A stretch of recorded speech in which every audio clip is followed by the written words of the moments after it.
Dios le bendiga en esta mañana, que la gracia, la paz y la misericordia del Señor sea sobre cada uno.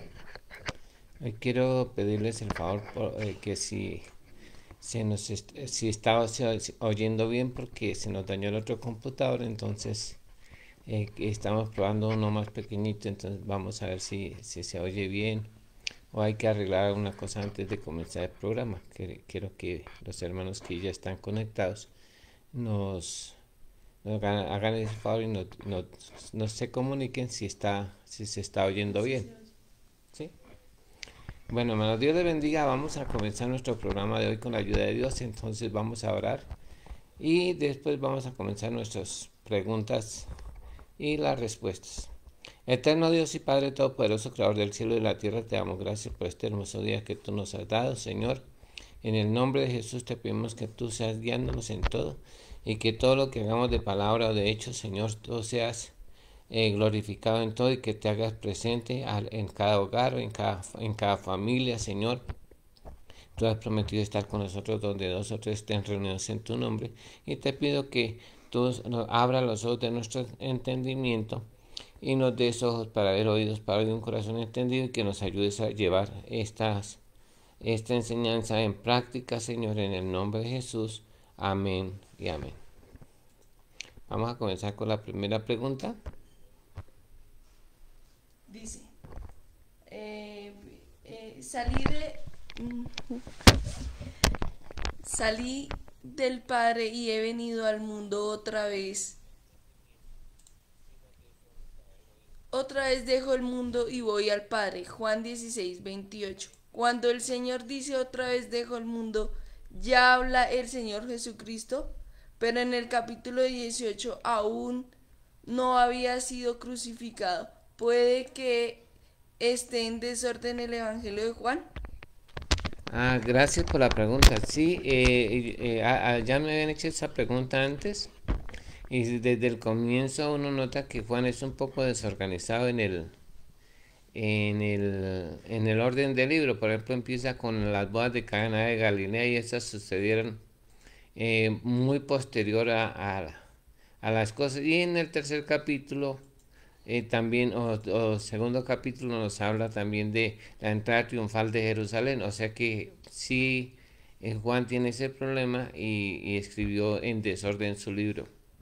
El que es ordenado en ese sentido es Lucas, porque él dice que los escribió y las trató de poner en orden todas las cosas. Pero Juan sí es, por ejemplo, capítulo 17, aunque está antes de la muerte y la resurrección del Señor Jesucristo, entonces ese corresponde ya a la oración final que Jesús hace por sus discípulos antes de ascender al reino de los cielos.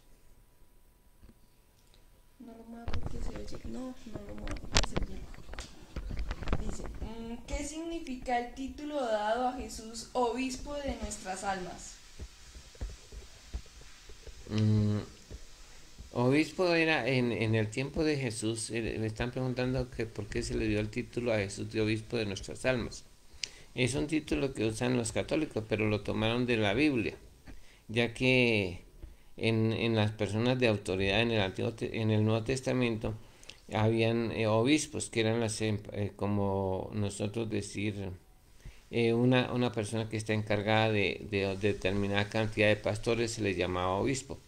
Y por eso es que a Jesús también él dice que él es el obispo de nuestras almas, porque ese es nuestro jefe superior, o sea, el máximo jefe que nosotros tenemos es Jesús, y por eso se le daba ese título de obispo. Dice, en el capítulo 5 versículo 13 del libro de Josué, se presenta un varón con la espada desenvainada. ¿Quién precisamente era él? La Biblia nos habla del libro de Josué, que están preguntando que quién era la persona. Dice que era el ángel de Jehová. Pero cuando se dice que el ángel de Jehová no es Dios mismo, en muchos capítulos eso se llama una teofanía, era como Dios le aparecía o era un ángel enviado de Dios al cual Dios lo mandaba para hacer este trabajo. Y en este momento era el ángel de Jehová, o sea, un ángel enviado por Dios. No era Dios, sino un ángel de Dios. ¿Cómo aclararle a una persona que Dios es uno y Jesús es el hijo y que no son la misma persona? Mm, es un... están preguntando cómo aclararle a una persona que dice que Dios es uno, pero entonces cómo el Padre y Jesús son diferentes. Nosotros somos seres tripartitos y tenemos espíritu de alma y cuerpo, pero somos solo una persona. Pero a pesar de que somos solo una persona, actuamos en... Por ejemplo, hay veces actuamos por lo que pensamos, hay veces actuamos por lo que sentimos y hay veces actuamos por lo que nuestro cuerpo nos manda. Entonces, los tres toman decisiones, pero somos solo una persona. En la deidad también hay tres personas, según la Biblia. Hasta el Nuevo Testamento no se conocía la existencia del Verbo, hasta que Juan dice: "Y el Verbo se hizo carne y habitó entre nosotros". No se conocía. Se conocía al Creador y al Espíritu Santo, pero no se conocía al Verbo. Y más adelante el mismo Juan en su epístola o la carta de Juan nos habla que tres son los que dan testimonio del cielo: el Padre, el Verbo y el Espíritu Santo. Pero es un poco complejo porque explicarlo para las personas, si más son unitarias, pues ya se les ha enseñado esta doctrina que por lo que dice que el Padre y yo uno somos, entonces creen que es la misma persona, pero una el Padre es el que lo engendró y Jesús es el que fue engendrado, entonces son dos personas completamente diferentes. Eh, ¿Quién es el Leviatán? Creo que ya sí se escuchó mi voz. Están preguntando ahorita que si escuchan su voz. Sí, sí, la escuchan porque yo la escucho desde acá. Ah, bueno, entonces, ¿qué era el Leviatán? El Leviatán es un animal que Dios hizo para que jugase en el mar. Dice que lo creó para eso, dice que es un animal exento de temor. Parece que según la Biblia tiene dos o más cabezas, porque dice que las cabezas del Leviatán.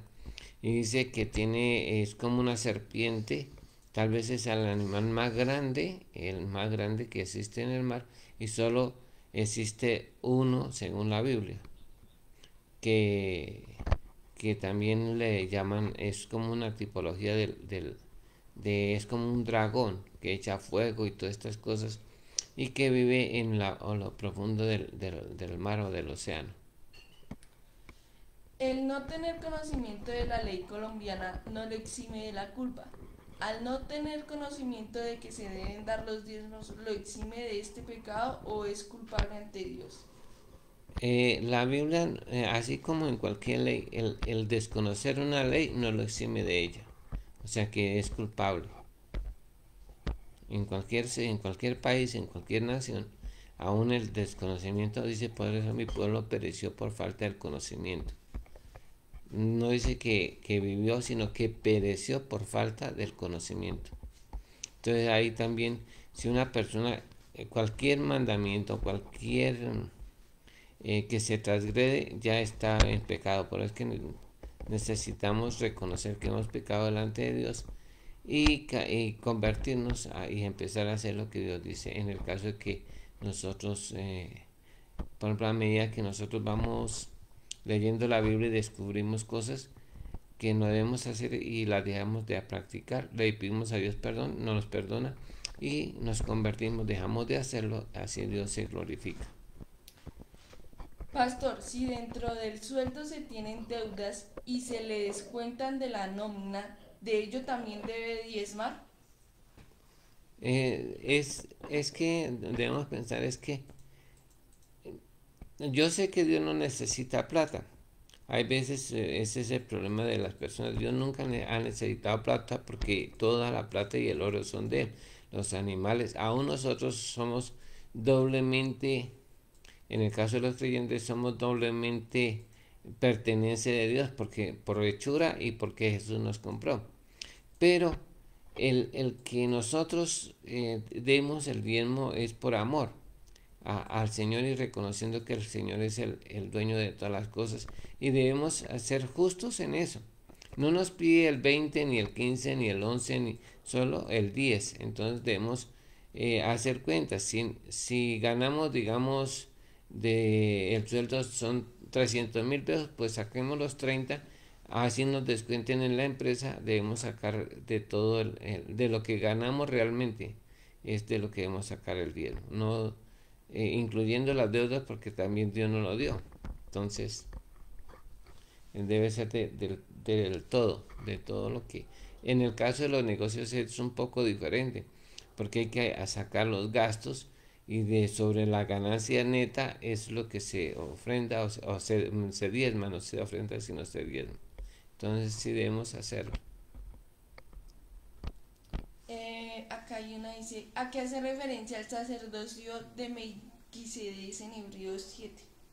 El sacerdocio de Melquisedec fue el primer sacerdote instituido por Dios, eh, que era rey de Salem. Ese está en Génesis, al cual Abraham dio los diezmos de todo. Y que no era según el sacerdocio, según Aarón para el pueblo judío. Fue el primer sacerdote instituido, o sumo sacerdote instituido por Dios, que ni su papá ni su mamá eran sacerdotes, ni tenía que ver con de su descendencia, sino que fue el primero. Y según este orden de sacerdotes instituidos por Dios, así también lo fue Jesús, que no pertenecía a la familia de Aarón. Y por eso dice que según el orden de Melquisedec, Jesús es el sumo sacerdote según el orden de Melquisedec, al cual en el tiempo de Abraham él dio los diezmos de todo, hasta de un hilo y de un cordón de un zapato, una correa. Entonces, así también reconocemos hoy a Jesús como nuestro sumo sacerdote según el orden de Melquisedec. Y eso estaba dicho en el libro de los Salmos.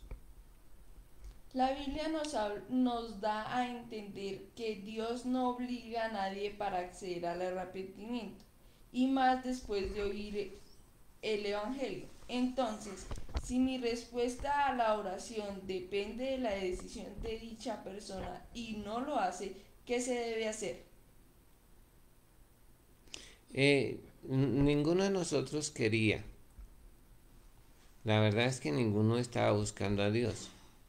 El primero que oró por nosotros y que facilitó esta salvación tan grande fue Jesús, cuando empezó a orar allá en el capítulo 17 de Juan. Empezó a orar por nosotros para que conociéramos, o sea, la predicación llegara a nosotros. Después los apóstoles empezaron a orar para que las personas se arrepintieran. Y el que obra en nosotros es el Señor. O sea, dice que su paciencia, benignidad, longanimidad es la que nos guía al arrepentimiento. Por nosotros mismos es muy difícil, sin la ayuda del Espíritu Santo, reconocer que hemos pecado. Y de hecho, ninguno de nosotros quería, sino que Dios no nos obligó, pero entonces empezó a poner en nosotros el querer como el hacer por su buena voluntad de buscar a Dios. Pero realmente Él no nos obliga, pero sí puede poner en nosotros el querer. Pero la decisión final de arrepentirnos o no, o ser salvos, está en nosotros, no en Dios. Pero la pregunta es si la oración de mía depende de que usted sea salvo, pero usted no toma esa decisión entonces. No, es que por eso yo le decía que Jesús oró, y cuando Jesús oró, las personas ya al Jesús haber orado, ya en un momento ya el corazón de las personas se puede inclinar hacia el Señor.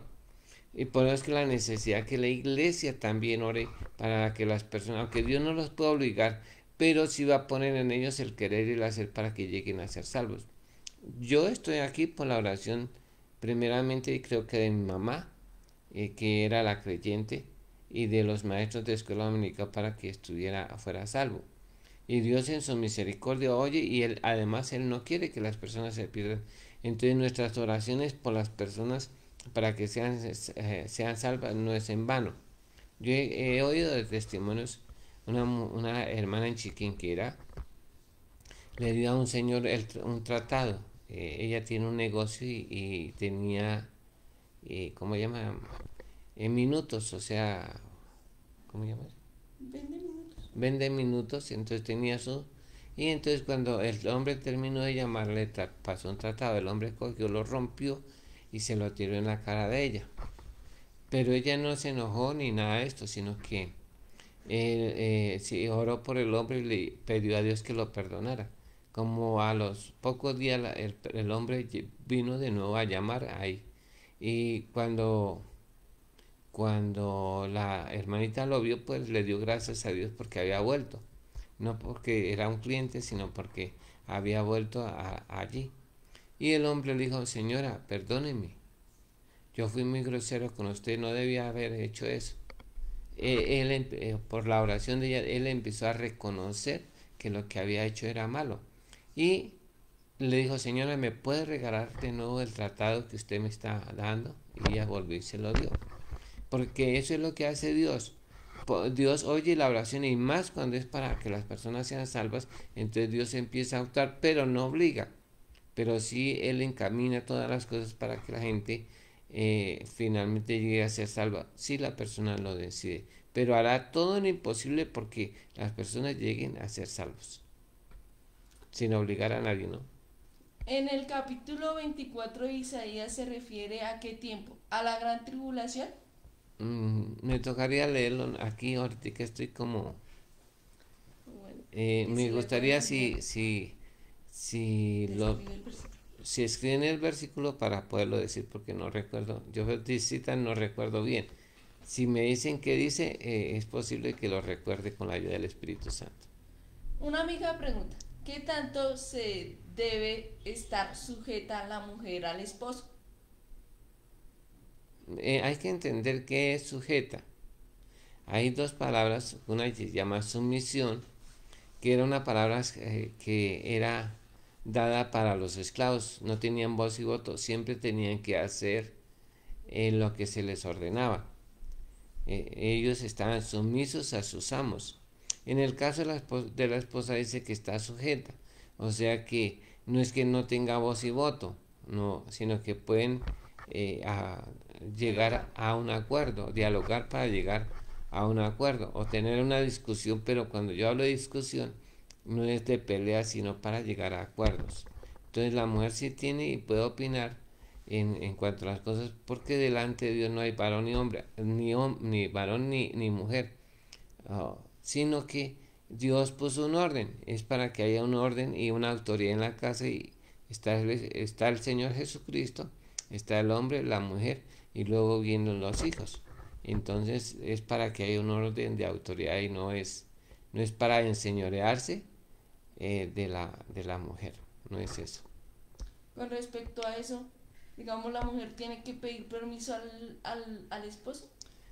Aquí mi hija me está preguntando que si debe pedirle permiso al esposo. Sí, debe pedirle permiso solo por cuestión de autoridad, no, no porque tenga que decirle que sí, pero es más bien por cortesía, por respeto, por esto que se debe pedir permiso.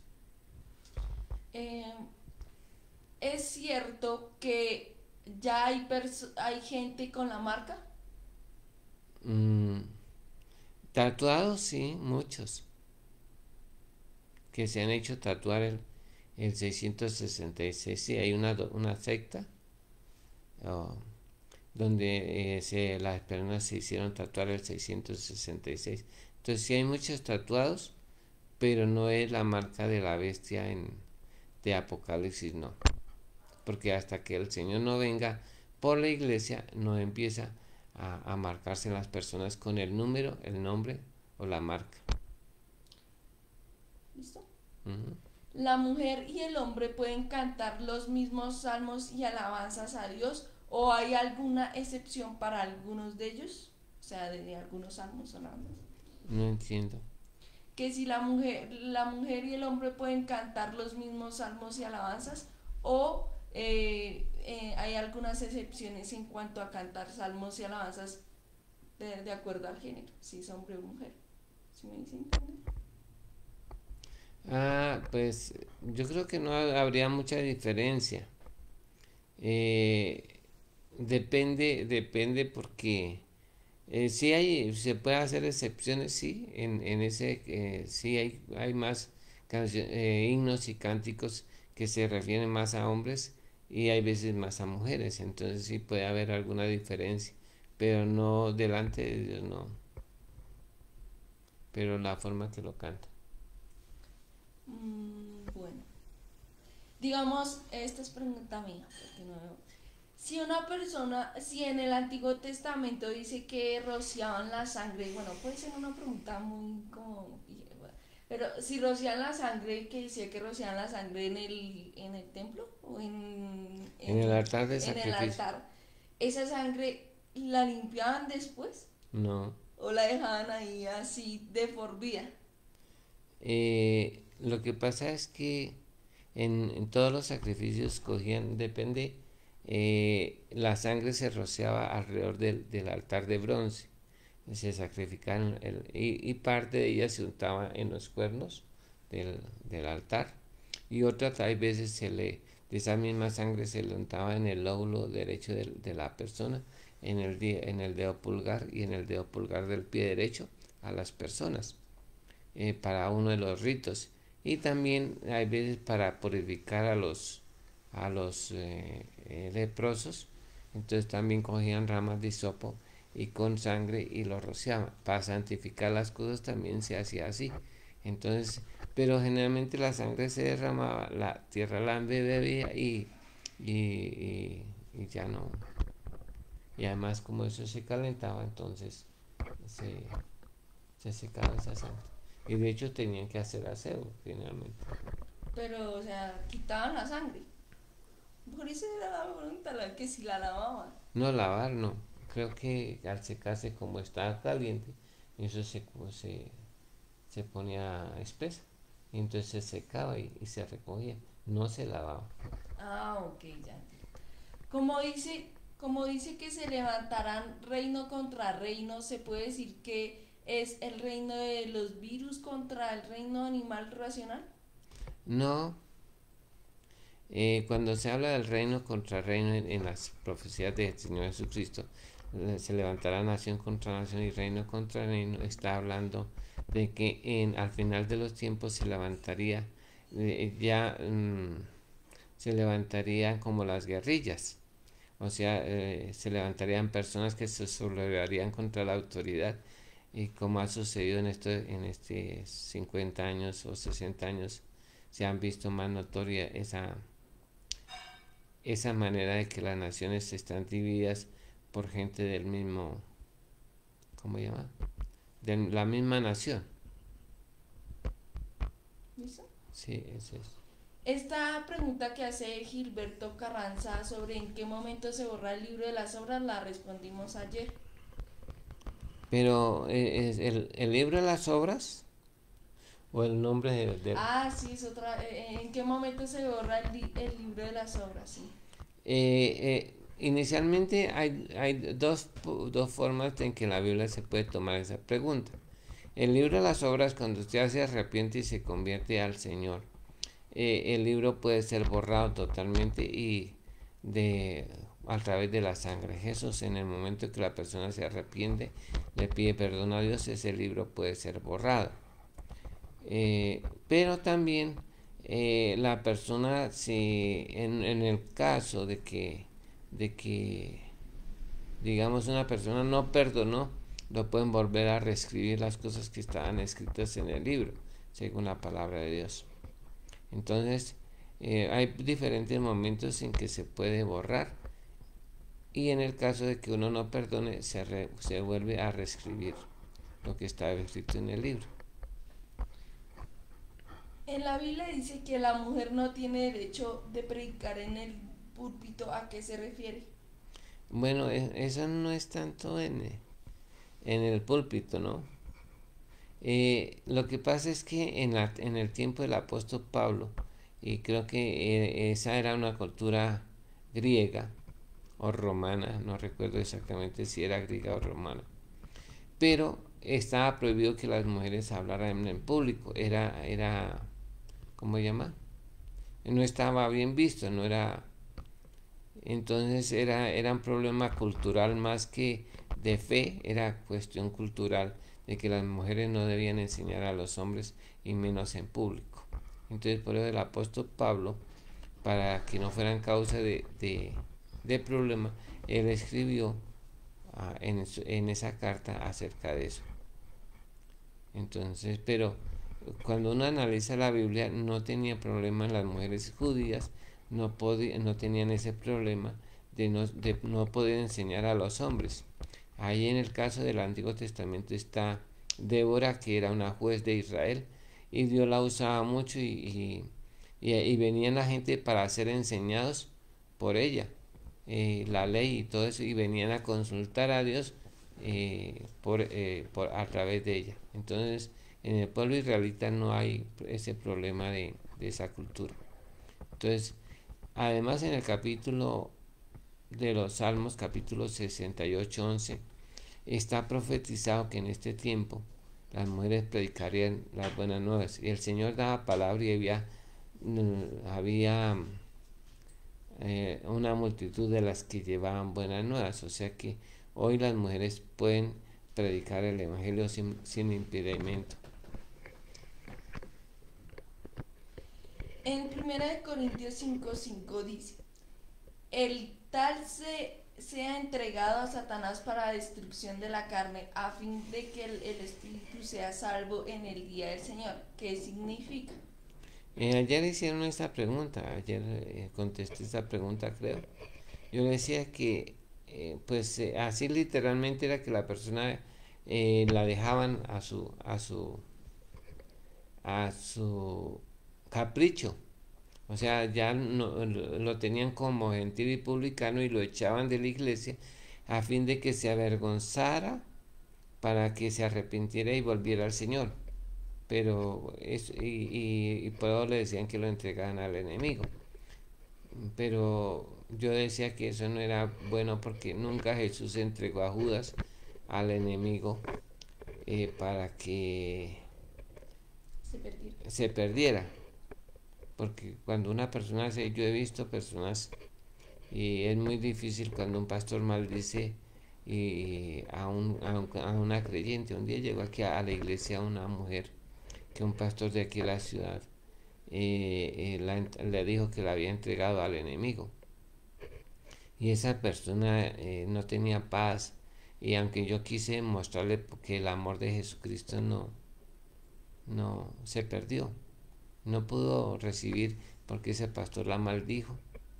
Y hay gente que cuando las personas van a cambiar de iglesia las maldicen, y eso no está bien, porque nosotros no estamos para maldecirnos sino para bendecir, y menos hacer ese acto de entregarlas al enemigo.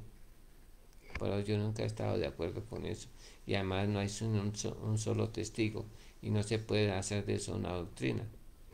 Entonces no está bien hacerlo. ¿El libro de las memorias es el mismo libro de las obras?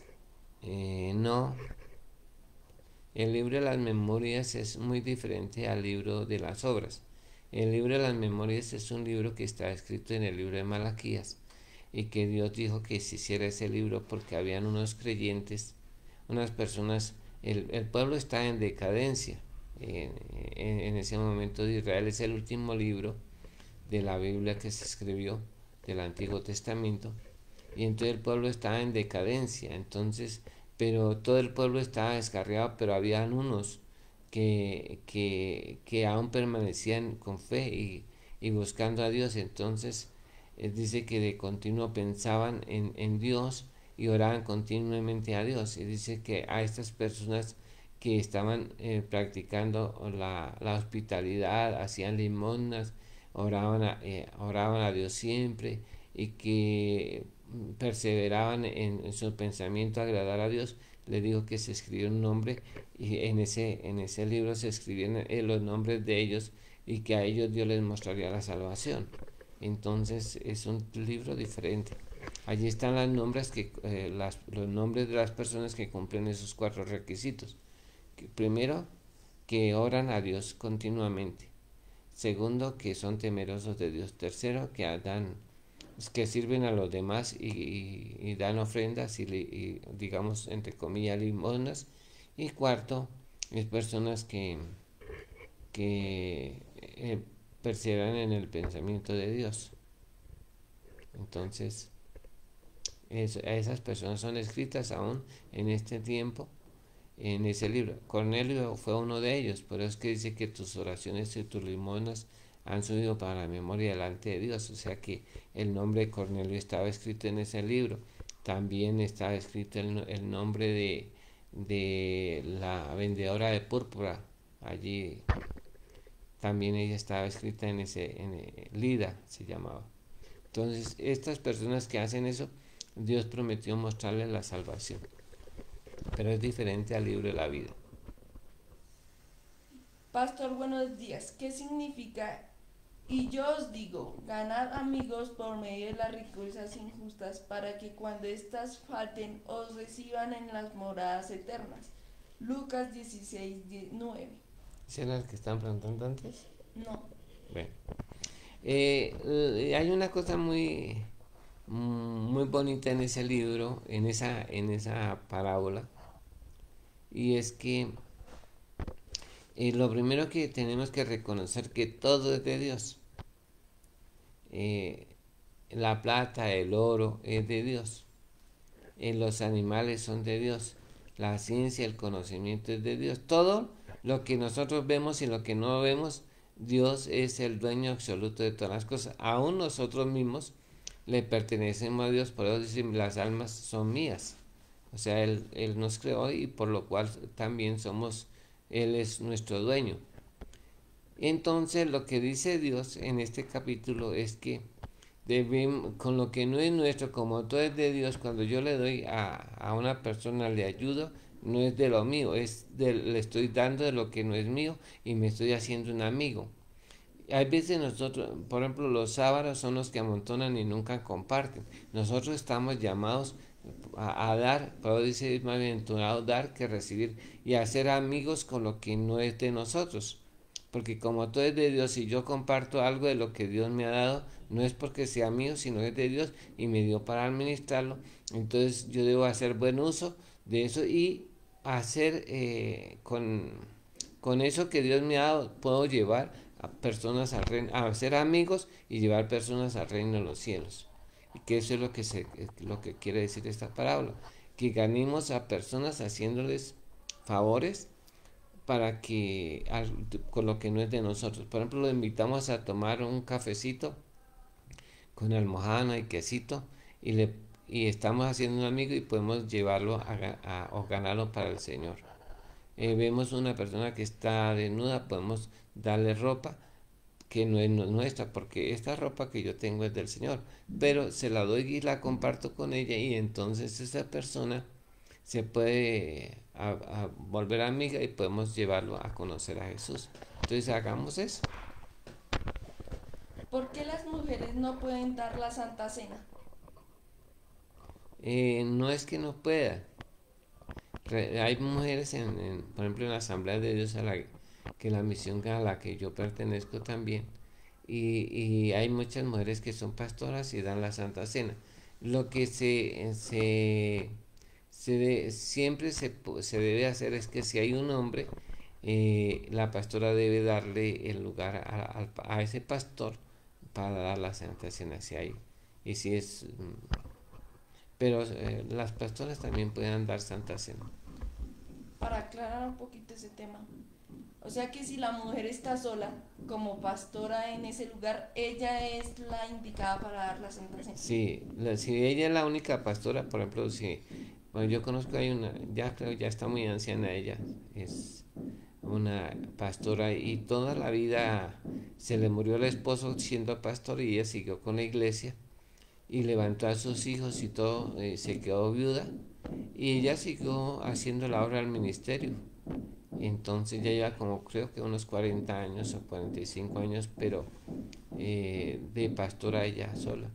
Y Dios la ha respaldado y la ha ayudado. Eso significa que Dios no hace acepción de personas en el ministerio. Dios llama al que Él quiere y el asunto es que yo no me haga pastor o yo no me haga profeta, sino que Dios me llame para hacerlo y no hay problema. sea hombre o sea mujer, Dios es el que llama, no los hombres. Pastor, buenos días. ¿Es verdad que si me caso solamente por lo civil no obtengo la bendición de Dios? ¿O no sería un matrimonio válido ante los ojos de Él? Eh, Todas las autoridades han sido establecidas por Dios.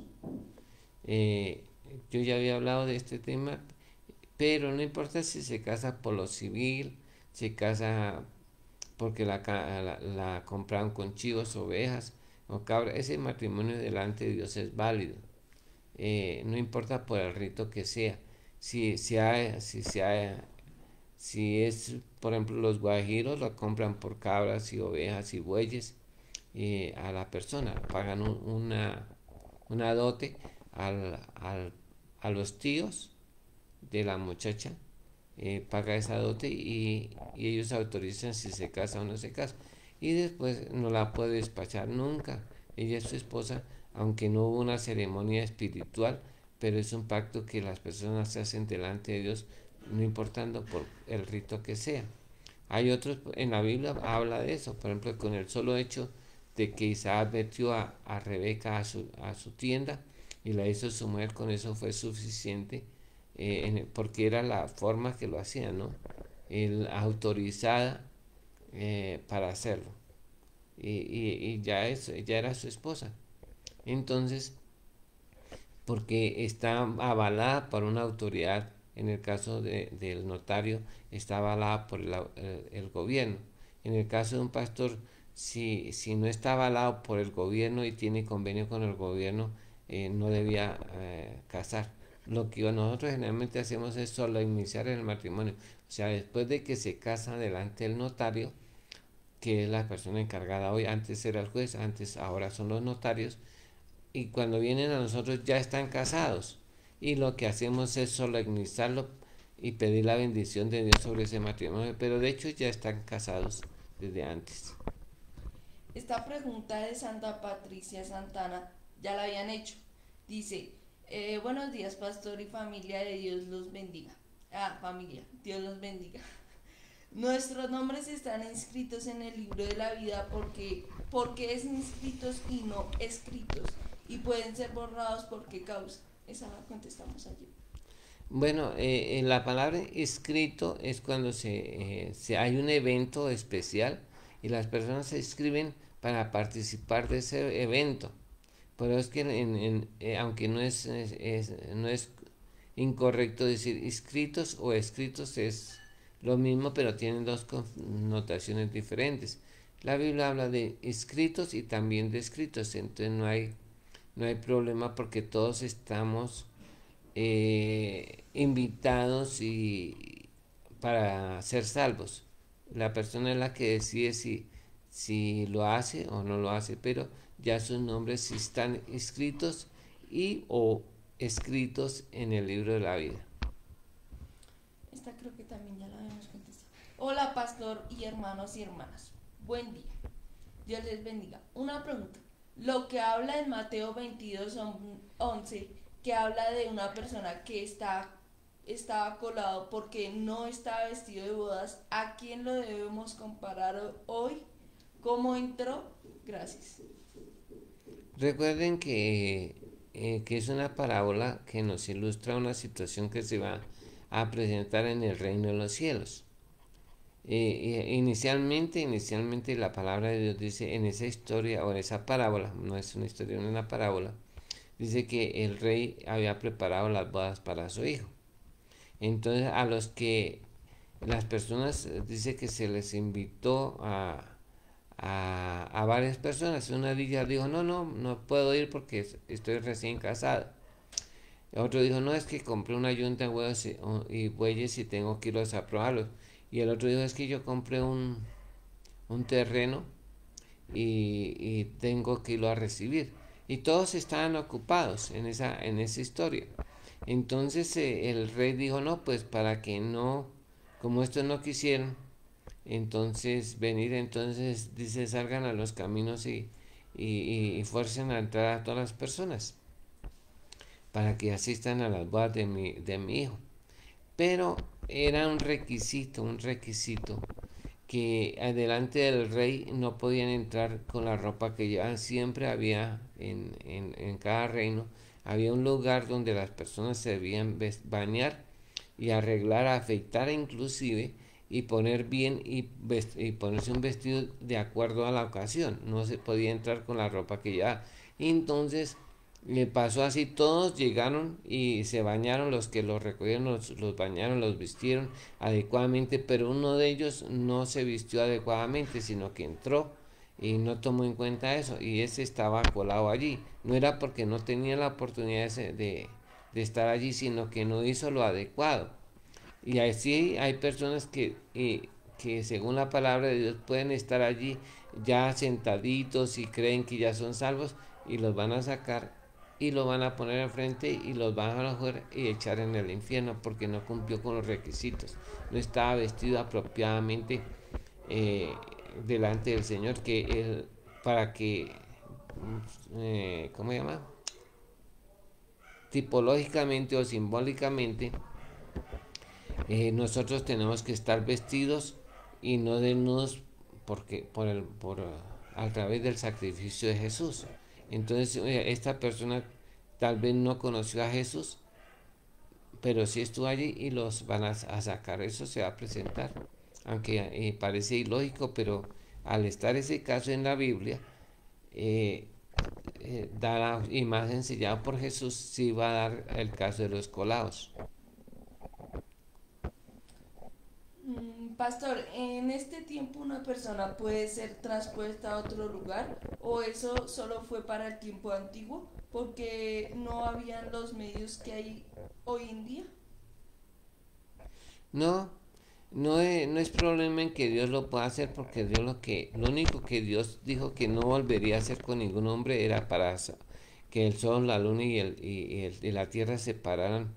Dijo que Dios nunca más volvería a escuchar la voz de un hombre, pero en que lo traslade de un lugar a otro o lo lleve de un lugar a otro no es problema. Yo he oído de casos que Dios lo ha hecho con personas. Es decir, que el libro de las memorias están escritos los que aman y buscan la verdad. Que tienen que llenar esos cuatro requisitos, sí. Recuerde que es personas que piensan en Dios, personas que son temerosas de Dios, personas que oran siempre y personas que hacen limosnas. Esas personas están escritas en el libro de las memorias y a las cuales Dios les dice que les va a mostrar su salvación. Entonces, sí. En Apocalipsis 17:9 dice, esto para la mente que tenga sabiduría, las 7 cabezas son 7 montes donde se sienta la mujer. ¿Cuáles son los 7 montes? Bueno, no le puedo responder esa pregunta porque algunos creen que el Vaticano, otros dicen que es Nueva York, pero realmente no se puede señalar. Lo que dice que son 7 montes que rodean esa ciudad, sí, no es una ciudad, no es una religión, ¿no? Cuando habla la Gran Babilonia es una ciudad, hermano, no es una religión. Mm, mi pregunta es sobre estas personas que ya se colocaron este chip en la mano. ¿Ellos ya están marcados? Gracias, pastor. No creo, no, porque no está en vigencia eso. Cuando el anticristo venga y el falso profeta se manifiesten, él lo va a hacer para poder negociar y traficar, y todo esto necesita ese chip, pero o esa marca o ese nombre. Pero en este momento no. Yo creo que esas personas pueden llegar a ser salvas, todavía tienen opción. ¿A qué se refiere la Biblia en el Apocalipsis cuando dice la gran ramera? Es una ciudad, como estaba diciendo, no es una religión. Es una ciudad que se ha prostituido y que ha influido en todas las naciones del mundo. Pero algunos dicen que es el Vaticano y otros dicen que es Nueva York, pero no se puede asegurar o hacer decir que es esto o esto, no. Podemos estar todos equivocados en cuanto a eso. Vi un hombre de México que trabaja en la televisión. Creo que es adivino, lee cartas y practica el homosexualismo. Este hombre regaló mercados a la gente en esta época de COVID-19. Esto sería agradable a los ojos de Dios, ya que los compra con lo que venga del sueldo de la adivinación. Eh, Hay gente que no cree en Dios, que son ateos y son buena gente. Y Dios los bendice y los prospera, porque como no puede recompensarlos en el reino de los cielos, los va a recompensar aquí. Porque Dios es justo. Y si una persona, la Biblia dice que el que da presta, el que da al pobre presta a Jehová, y el bien que ha hecho se lo volverá a pagar. Y ahí no dice si es ateo, si es homosexual, si es... No. Cualquiera persona que haga eso, Dios sí le va a recompensar, aunque sea ateo. No hay, pero Dios no se va, le va a tener que recompensar aquí porque en el infierno no le puede pagar. Por eso es que Dios los bendice muchas veces a esas personas que son dadivosas o comparten lo que tienen, se ven que se prosperan, pero es por eso. Esta pregunta de Aaron Sebastián Márquez, esta pregunta la puede encontrar en la cronología en el canal de YouTube, se llama así el video cronología de Jesús y la puede encontrar ahí. Y la pregunta es, ¿cuál es la primera venida del Señor Jesucristo? La primera venida del Señor Jesucristo se realizó 7 días después de la resurrección, cuando Jesús se le aparece a los 11 estando ellos eh, en una habitación solo, creo que en Galilea, no recuerdo, pero y dura 33 días con ellos. Esa es la primera venida del Señor Jesucristo. Después ya después del arrebatamiento, 7 años después, viene por segunda vez a la tierra. Pastor, ¿cómo se sabe una persona que Dios lo llamó como profeta o como pastor? Bueno, yo lo digo en el caso mío, no puedo decir que el caso de otra persona porque no. Pero en el caso mismo Dios me llamó y me dijo que Él me llamaba para ser maestro pastor. Él mismo me lo dijo a mí. Entonces yo en ese momento yo lo tomé y empecé a hacer el trabajo. Pero no, generalmente Dios le habla a uno y después de muchos años que ya estando trabajando en la obra alguien me confirmó que así era, pero yo ya lo sabía desde antes, o sea que Dios se lo comunica a cada uno. También hay veces se lo confirma a través de otras personas. Hay pastores que hacen seminarios para ser profetas. ¿Qué piensa? Pues en la Biblia sí habla del Antiguo Testamento de que Samuel fundó la primera escuela de profetas. Si uno estudia la Biblia, él hizo una escuela de profetas y enseñaba a las personas cómo oír la voz de Dios y cómo hacer las cosas. Y Dios lo respaldó, pero no significa que sea el llamamiento de Dios, sino que es lo mismo que pasa hoy. Las personas van al seminario, al instituto y se hacen pastores, pero eso no significa que lo sean. Dice, ¿por qué en el Evangelio de Juan capítulo 16, verso 28 dice, así salí del Padre y he venido al mundo, otra vez dejo al mundo y voy al Padre? Acá está hablando como el Señor Jesucristo, pero más adelante, ese creo que fue la pregunta, en el capítulo 18 Jesús aún no había sido crucificado. ¿Cómo podemos decir que está en el desorden de Juan? Sí, esta pregunta la respondimos al principio. Voy a pasar a saltarlo. Porque Dios se lo dijo, bueno, no. Dice, pastor, ¿Dios se lo dijo audible? A mí, eh, sí, un primero me mostró en una visión y me dijo que él me necesitaba para que trabajara para él. Y me mostró una pancarta en el cielo escrita con letras de oro y decía Israel, yo te necesito, y firmaba a Dios, que trabajes para mí. Después, estando orando, el Señor me habló y me dijo que me llamaba para eso. Y después las personas empezaron a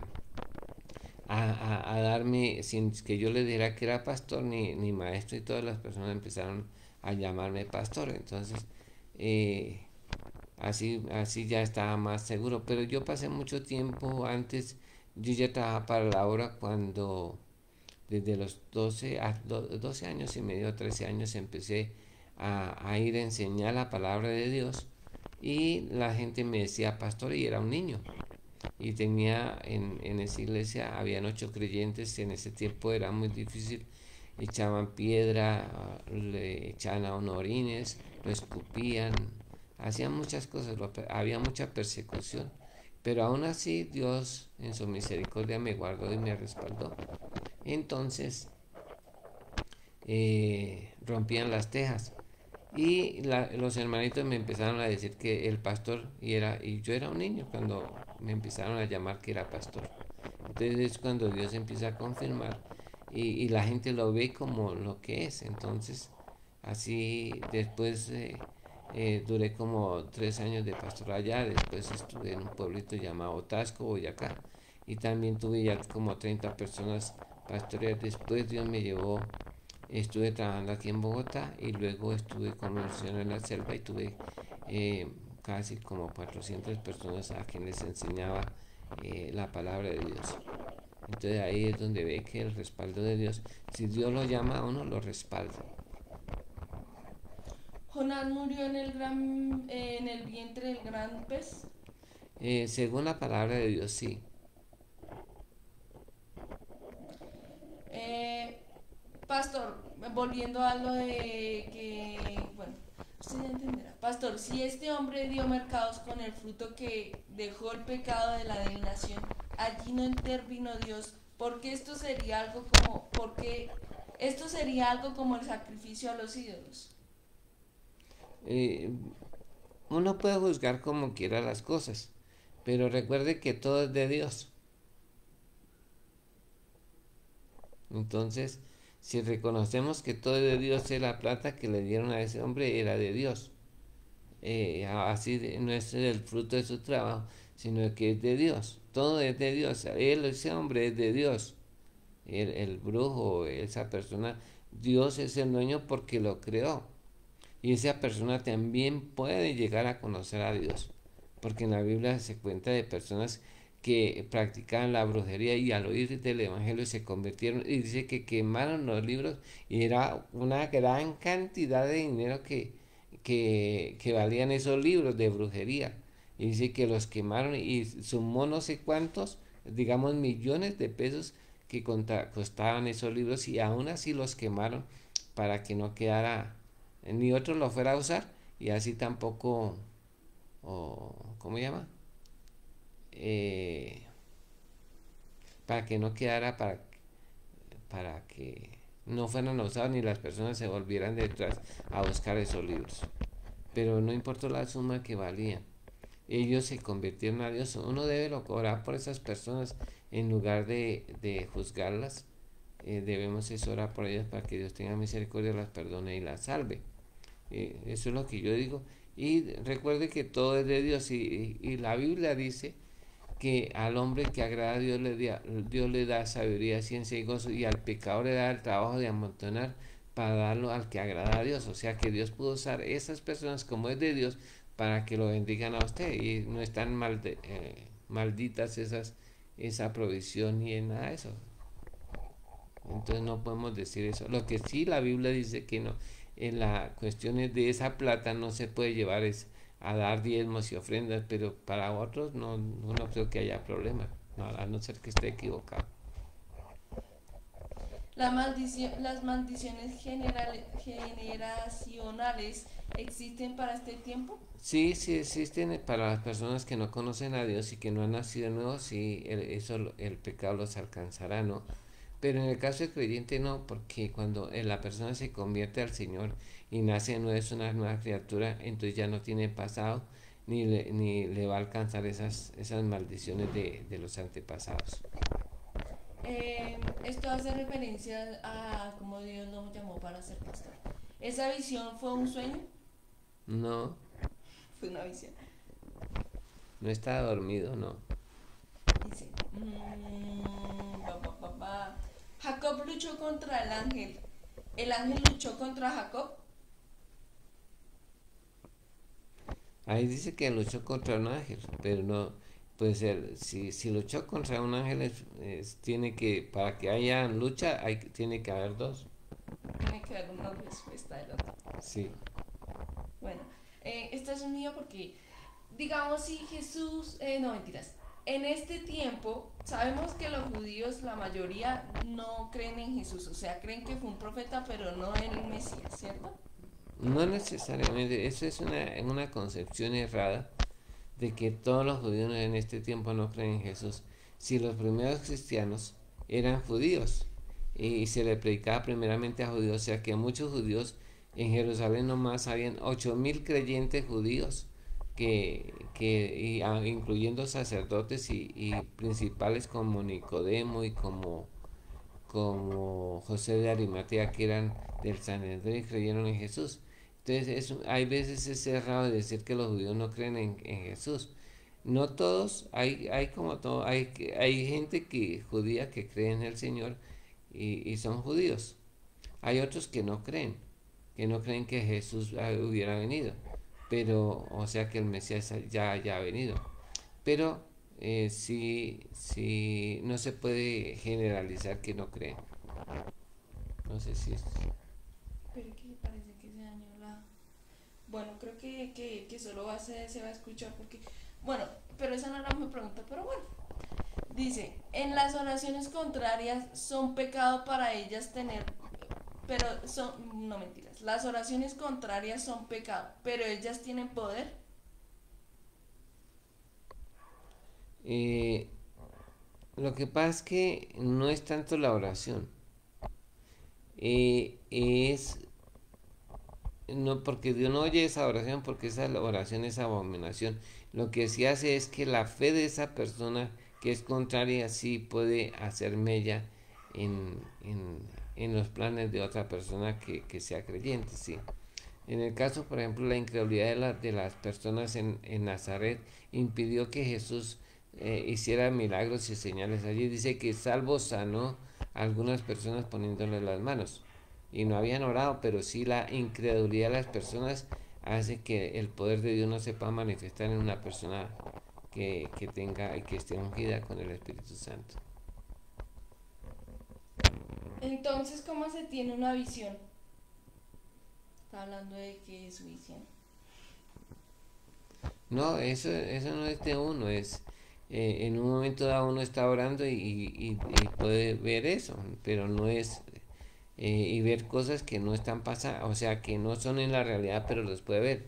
En la Biblia habla de la visión que cuando subieron al Monte Santo, dice que tuvieron fue una visión, no es que realmente estuvo allí Elías y Moisés con Jesús, nunca estuvieron ahí, pero los discípulos sí lo vieron porque era una visión, es algo, nosotros vemos las personas en la televisión, ustedes me están viendo, pero yo no estoy ahí en su computadora, en su móvil, no estoy, pero me están viendo, eso es así más o menos puede suceder, no es algo real, pero sí se puede ver y se puede escuchar y se puede aún incluir dentro de esa visión, pero no es real, por eso se llama visión.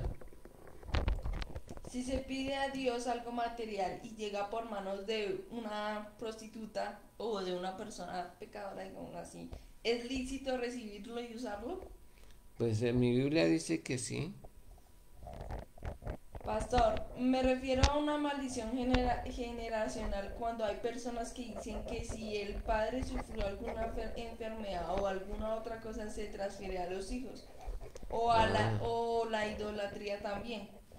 no, en muchas de las cosas se heredan, por ejemplo, en el caso de las personas por genes, sí pueden heredar alguna enfermedad. Personas que sufren de los riñones, lo más posible es que su hijo sufra de los riñones, porque hay genes que van de una generación a otra, pero no es una maldición, sino es una cuestión genética que se hereda de los padres. Digamos que bueno, no sé cómo explicarlo, pero en los peces hay uno que se llama fenotipo y el otro genotipo. El fenotipo es lo que se ve y el genotipo es lo que no se ve. Entonces hay cosas que nosotros no vemos, pero que están latentes en las personas, que heredamos de nuestros padres. Así no nos guste, pero lo heredamos de nuestros padres. Y no solamente tienen que ser enfermedades, sino rasgos de las personas. Entonces, eh, pero si las personas creen en el Señor, eso puede ser erradicado, eso de los genes puede ser erradicado, porque por la llaga de Jesús nosotros fuimos sanados. En el caso de las conductas se aprenden. Dice que no se metas con la persona iracunda porque aprende sus malas costumbres, sus mañas. Por una mala conversación puede corromper una buena costumbre. Un hijo de una persona que generalmente es alcohólico, pues su hijo va a aprender a tomar. Si el papá maltrataba a su esposa, el hijo también va a hacer lo mismo, pero son cosas que se aprenden de otros, de las malas costumbres de las personas. No es que eran herederos, sino por el ejemplo y por el testimonio aprendieron esas malas costumbres. No todos, pero No sí. todos, sí. Voy a hacer las dos últimas preguntas que hace Laura Nova y no más, porque ya se nos acaba el tiempo. Dice, Pastor, en Hechos 21-25 dice Pablo, que ha dicho a los gentiles que han creído que no guarden las costumbres de los judíos, sino que se abstengan de los sacrificios, de lo sacrificado de sangre, de ahogado y de fornicación. Desde ahí es que nosotros no guardamos el día de reposo, ni la circuncisión, ni esas cosas. No, Jesús ya, bueno, hablando del día de reposo, Jesús dijo que Dios había hecho el día de reposo por causa del hombre y no el hombre por causa del día de reposo. Entonces, desde ese momento Él santificó todos los días, porque todos los días debemos ser santos. Cuando le preguntaron a Jesús, Maestro bueno, ¿qué hago para heredar la vida eterna? Entonces le dijo, los mandamientos de Dios, ¿sabes? Y él dijo, sí, desde mi juventud los he guardado. Y si uno analiza, dio solo 5 mandamientos y no puso el de guardar el día de reposo ahí. Pero después en el concilio de Jerusalén, algunos judíos querían que los gentiles se circuncidaran, hicieran todo y empezaran a guardar la ley. Entonces hubo un concilio y dice que les pareció bien al Espíritu Santo y a los apóstoles no obligar a las personas a que se circuncidaran ni que guardaran la ley. Lo que les dijeron que se abstuvieran de lo sacrificado a los ídolos, de abogado de sangre y de toda fornicación, que se debían abstener solo de esas cosas. Y, y así se escribió a todas las iglesias de los gentiles, que se abstuvieran de esas cosas, mas no para el pueblo judío, porque el pueblo judío está bajo la ley de Moisés, aún siendo creyentes en Cristo, debían guardar la ley. No para salvación, sino para no ser causa de tropiezo a otros. Entonces, no desde ese momento, sino que Jesús empezó a enseñar desde el comienzo de que no era necesario guardar el día de reposo. Ellos lo habían convertido en algo no bueno, el día de reposo. Y también nos dice que los sacerdotes eran los primeros que violaban el día de reposo, porque ellos todos los días de lunes a sábado tenían que sacrificar las cosas, más el día de reposo tenían que ofrecer muchos sacrificios y así lo estarían violando el día de reposo y son sin culpa. Entonces, no es por guardar un día, es por guardarnos en santidad. Después de haber sido salvos, que llegaremos al reino de los cielos. Creo que son las 10:04. ¿Hacemos la pregunta? Oremos al Señor y terminamos. Muchas gracias por... Esperamos que se haya oído bien y se haya visto bien, porque estamos con otro computador. Entonces esperamos que con la ayuda de Dios podamos arreglar el computador para el domingo. Eterno Dios y Padre Todopoderoso, Creador del cielo y la tierra, te damos gracias por este día Gracias por cada una de las preguntas y por las personas que hicieron las preguntas. Señor, que esperamos con tu ayuda que haya traído claridad a cada persona en el nombre de Jesús y la lleve a tomar decisiones frente a cada una de las respuestas en el nombre de Jesús. Señor, gracias a ti, te pido que tú los bendigas, que los guardes, que nos sigas ayudando, Dios, en el nombre de Jesús, y que sigas proveyendo y sanando a los que estén enfermos, consolando a los que estén con problemas, oh Dios, y alegrando los corazones de las personas en el nombre de Jesús. Señor, gracias porque tú siempre nos oyes en todo lo que te pedimos con acción de gracias. Amén, amén. Dios le bendiga, hermanos. Muchas gracias. Pregunté a qué se refería la hermana con ordenar la Biblia, María Sandoval. Mari Sandoval. ¿Se acuerdan? ¿Cierto? Hay una persona que nos escribió ayer, la hermana Mari Sandoval, que nos escribió que no entendimos su pregunta de qué era organizar la Biblia, ordenar la Biblia. Entonces, nos gustaría que nos dejara el comentario a qué se refería para poder ayudar. Dios le bendiga y muchas gracias.